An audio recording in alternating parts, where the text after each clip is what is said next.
প্রিয় দাখিল অষ্টম শ্রেণীর শিক্ষার্থীরা সবাই কেমন আছো? আশা করি সবাই ভালো আছো। তো শিক্ষার্থীরা, এই ভিডিওতে আমরা তোমাদের গণিত বিষয়ের প্রশ্নটা নিয়ে চলে এসেছি। তো তোমরা অনেকে আমাদের রিকোয়েস্ট করেছিলে তোমাদের গণিত বিষয়টা একটু দ্রুত দেওয়ার জন্য, তাই আমরা তোমাদের গণিত বিষয়টা নিয়ে চলে এসেছি। তো এই ভিডিওতে আমরা তোমাদের গণিত বিষয়টা বিস্তারিত উত্তর দেখব। তো শিক্ষার্থীরা, তোমরা যদি এরকম তোমাদের সবগুলো বিষয় পেতে চাও, মানে তোমাদের সবগুলো বিষয় গণিত বিষয়ের মতো তোমাদের বাকি যে বিষয়গুলো বাকি রয়েছে এখনও সবগুলো বিষয়, তারপর বার্ষিক পরীক্ষার সবগুলো বিষয় তোমরা যদি পেতে চাও, তাহলে তোমাদের কি করতে হবে? তাহলে তোমাদের অবশ্যই তোমরা এখন বর্তমানে যে ভিডিওটা দেখতেছো ওই ভিডিওটা তোমরা নিতে বরাবর একটু খেয়াল করো। এখানে তোমরা সাবস্ক্রাইব লেখা একটা অপশন তোমরা দেখতে পাচ্ছ। তো তোমাদের কাজ হলো জাস্ট এই সাবস্ক্রাইব লেখা অপশনে একটা ক্লিক করে এই ইউটিউব চ্যানেলটি সাবস্ক্রাইব করে দেওয়া।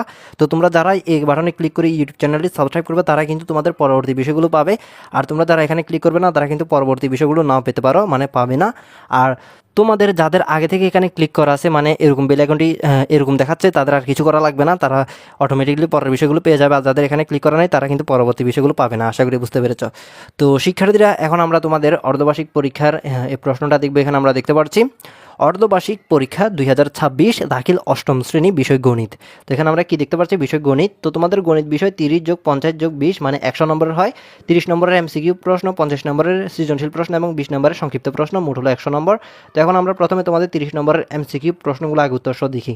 তো এখানে আমাদের 1 নম্বর প্রশ্ন, 3 ক্রমের ম্যাজিক বর্গ গঠনে কেন্দ্রের ছোট বর্গক্ষেত্রের কোন সংখ্যাটি হবে?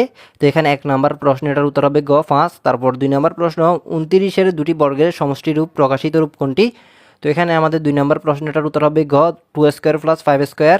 তারপর 3 নম্বর প্রশ্ন, 2 সংখ্যাটি যৌগিক সংখ্যা সবচেয়ে ছোট যৌগিক সংখ্যা মৌলিক সংখ্যা একমাত্র জোট মৌলিক সংখ্যা। তো এখানে আমাদের 3 নম্বর প্রশ্নের উত্তর হবে গ 2 ও 3 সবচেয়ে ছোট মৌলিক সংখ্যা এবং একমাত্র জোট মৌলিক সংখ্যা। তো এটার উত্তর হবে ঘ।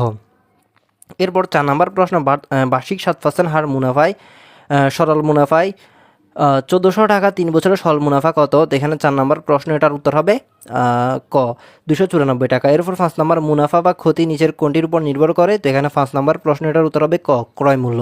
মুনাফা বা ক্ষতি ক্রয় মূল্যের উপর নির্ভর করে। এরপর এখানে বলা হচ্ছে নিচের উদ্দীপকের আলোকে 6 ও 7 নং প্রশ্নের উত্তর দাও। তো এখানে আমাদের উদ্দীপকটা, জামিল সাহেব বার্ষিক 10% মুনাফায় ব্যাংকে 2000 টাকা জমা রাখলেন। তো এখানে 6 নম্বর, সরল মুনাফায় দ্বিতীয় বছরান্তে মুনাফা আসল কত হবে? তো এখানে 6 নম্বর প্রশ্ন, এটার উত্তর হবে ক 2400 টাকা। এরপর 7 নম্বর, সপ্তম প্রথম বছরান্তে চক্রবৃদ্ধি মূলধন কত হবে? তো এটার উত্তর হবে গ 2200 টাকা।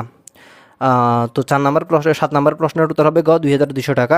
এরপর 8 নম্বর প্রশ্ন, সরল মুনাফা ও চক্রবৃদ্ধি মুনাফার ক্ষেত্রে আই সমান ফি এন আর, তারপর সি সমান ফি 1 + r², তারপর